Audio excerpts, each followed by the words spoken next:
Hi, my name is Janice Parsons and welcome to beadshop.com. Today's project is going to be a variation on a trade route necklace.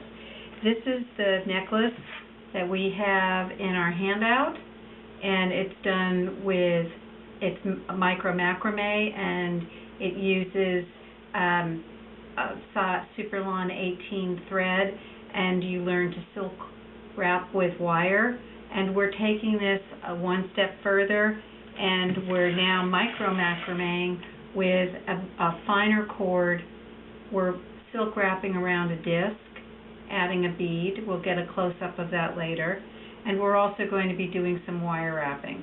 So this necklace that we're doing today is, I'm calling it something borrowed, something blue, because I borrowed some of my own beads, and we're using something old, which is the old glass. And it's just that time of year. It's June, it's bridal time, and so it makes me think of something old, something new, something borrowed, and something blue. So I want to first go over the materials that we need for this project. I'm going to take away this pretty paper now. We don't need that anymore.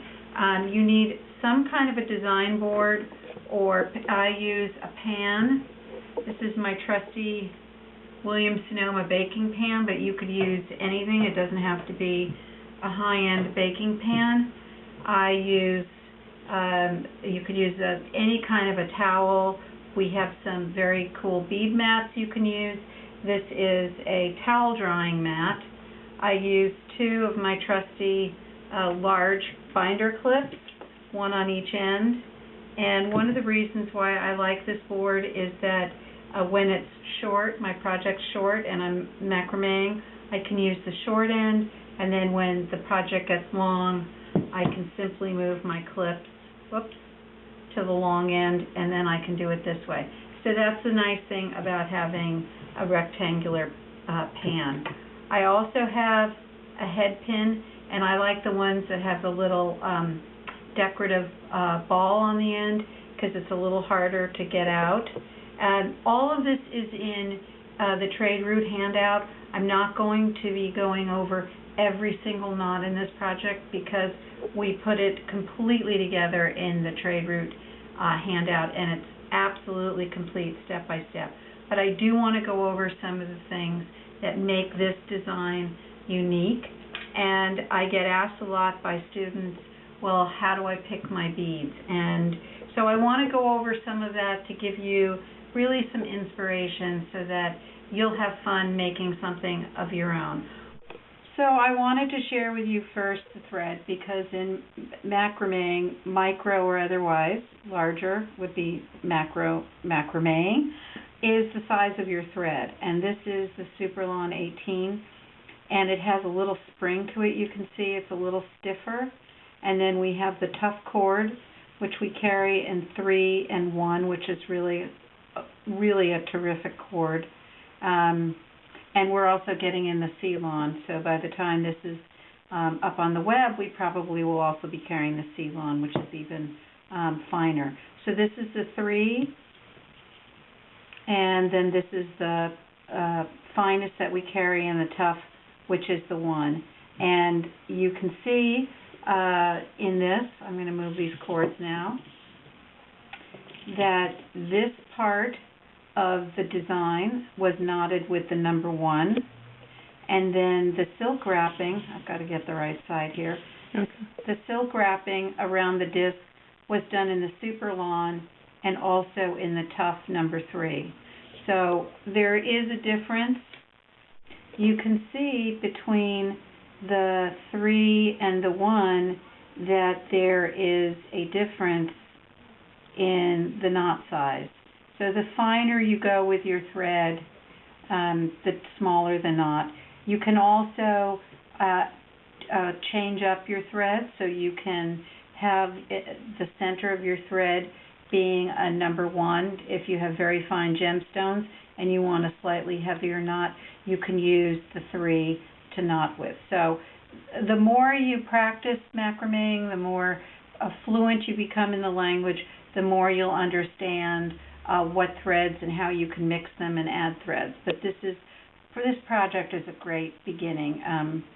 And I definitely recommend the trade route handout for learning to macrame. So let's begin today. I'll go over first the materials.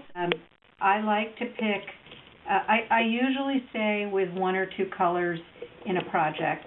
That makes it easier for me to design. So I will pick possibly two colors. Like in this case, I used blue greens, family blue greens, and freshwater pearls because I wanted to tell a story about the ocean and something blue, something green. So in choosing my pearls, I will pick up to 3 sizes in the same color so that I have a variation in what I'm doing. So that I picked these pretty quiche, I picked a small potato, and in the necklace I used something borrowed is from my own collection, is I used a couple of these rectangular pearls, but you could easily use a coin pearl. And I stayed within the creamy pearl family. So I'm not having to think too much about design. I'm able to, just by picking 3 in the same color, whether it's gemstones or pearls or glass, same color but different shape, you're already increasing your design quotient without really doing too much work. So that's how I selected my pearls. And then I go to the blue greens, and I selected a strand of this really fabulous ancient glass, which dates from 350 to 150 BC, or 150 to 350 BC. And they're really lovely, and they have beautiful sheen. They're made from old antique bottle glass, and that's why they developed this fabulous patina. So I selected one of these strands, and then I used some green tiger eye with it. I love just the beautiful draping of the yellows to the greens, just so earthy. And then let me get the aquamarines. You can see here how this all just really magically works. And again, I have here 3 different shapes. I have a highly faceted round, I have a nugget, and then I have this flat coin. So I'm not having to do a lot of thinking. I have 3 separate shapes. And then I wanted to add just a spark of, make it high end. So there's nothing wrong with London blue topaz. It always adds just that counterpoint to one end of the soft greens. I went to the blues. And this is basically all that I used in the necklace. So it's like the 5 ingredient recipe. I didn't use a lot of ingredients, but they all really work. And then I took a disc, and I wanted to embellish it. It's plain, but you could leave it plain and it would look lovely, but I decided that I wanted to do the silk wrapping on it. And as you can see here, I silk wrapped on one of these ancient glass beads. So that's what I used. I've got the only other ingredients that I used are, I used a bit of chain. You may have some chain at home. We sell these really nice little sterling chain components. And then to change it up a little bit in the back, instead of macrameing the whole thing, because it sort of looks old-fashioned, I think, if it's all macrameed. That's another design hint to make your things really more current, is try not to keep it to all one technique, like instead of all wire wrapping, add some stringing in with it, or add some macrame. And for the back, I used this really nice Beadsmith vintage bronze chain. Again, I didn't keep it all sterling. I didn't keep it all white metal. I changed it up, and that also adds a vintagey and also more current kind of look. And then the very last thing I did is I added a little spring ring clasp here so that I can I can double it up, and I can wear it twice around my neck. So that looks really great. So the necklace now will come down to 32 to 34 inches, but it will also double over, and you can wear it short. So to silk wrap around the disc, you can do this either when you're done and you see what your colors are, or you can do it to start out with. But we decide where we want the top to be, and you could do it this way and have your macrame up this way. I just sort of liked it as a nice counterpoint this way. It was opposite to the teardrops, the briolets, which go down. So if I wanted to repeat it, going, this is because it's elongated and that was elongated, they would marry better, and I wanted it to be the opposite, so I turned it this way. So I'm just going to show you how to silk wrap onto your disc. It's a little different than what's in the handout. So you cut a piece of your super lawn or heavier micro-macramé cord about 20 inches, and you want to work on the back, because as you can see on the back there are some, you know, little, not goofs, but it's prettier from the front. So you start on the back, you have a short end and a long end. I don't know, so there's a loop, and I want to show it your way. The long end is on top, and then you're going to be wrapping this way. So this is all in the handout, but I'm going to just show you as best I can, if you can follow with me. So I have for me, looking at it from my angle, I have the short piece at the bottom and the long on top, and I'm bringing it through. And I'm pinching it as I go, and the starting of it is the hardest.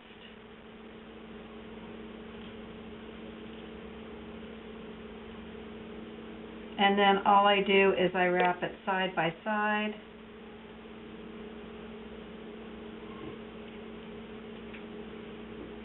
I don't know if you can see how this is developing. Got to pinch again.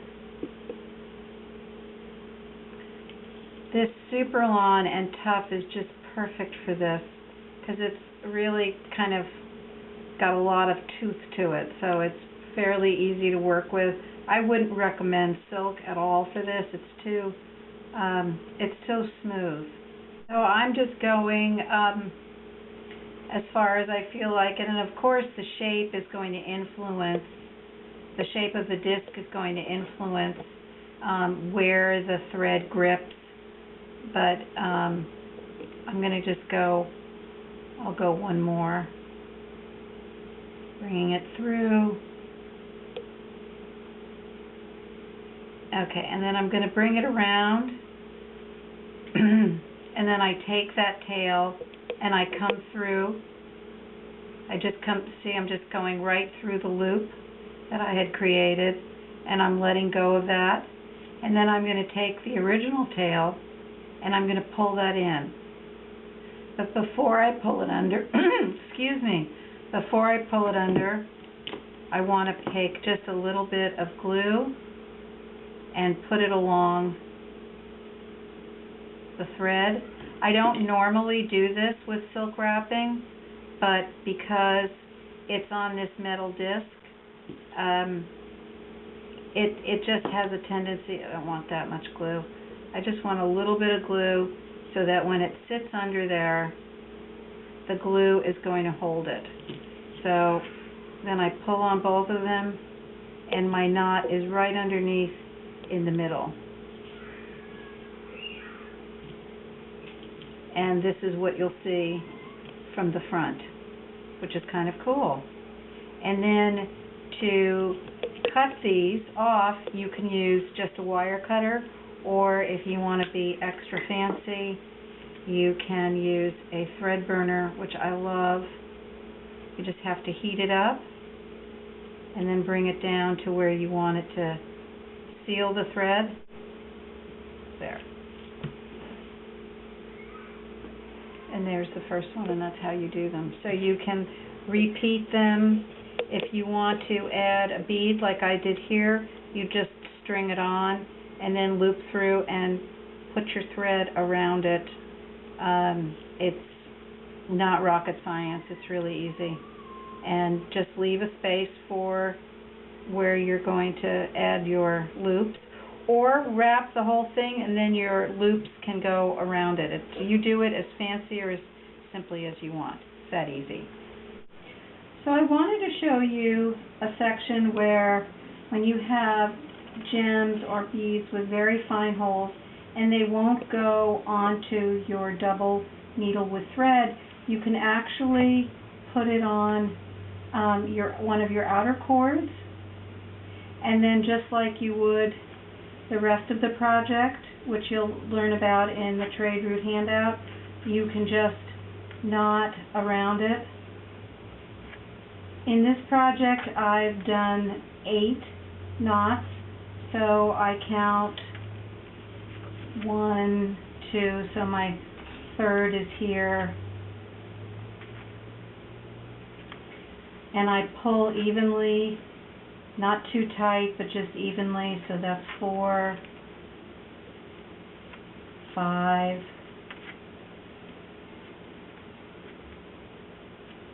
and so on until I get to 8. So I string on my other cord, my other loose cord, the second briolet, and then again I do my 8 knots. 1,